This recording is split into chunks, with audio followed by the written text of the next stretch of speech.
Oui, alors moi j'étais musulmane il y a encore 2 mois et demi. Waouh.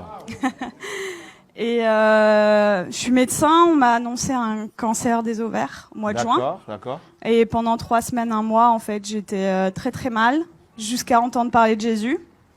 Quoi, j'en avais déjà entendu parler, mais là j'ai été vraiment touchée sur une vidéo comme ça un soir chez moi.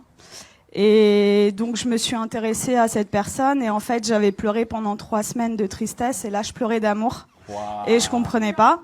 Je me suis mise à genoux dans ma chambre pour la première fois de ma vie devant Dieu et j'ai supplié pendant 20 minutes.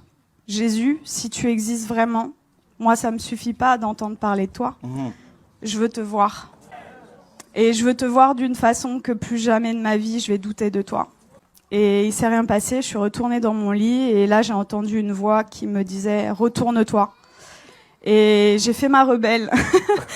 J'ai dit « Mais il y a rien, il y a un mur blanc derrière moi ». Et j'ai entendu une deuxième fois « Retourne-toi » de façon très forte. Et là je me suis retournée et en fait au-dessus de mon lit, j'ai fait plusieurs pas de recul parce qu'il y avait la tête de Jésus en fait. Waouh.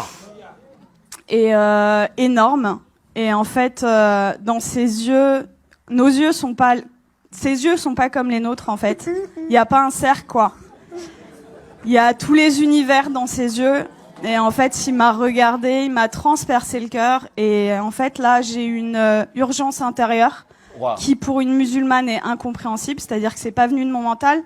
Je devais me faire baptiser le plus vite possible.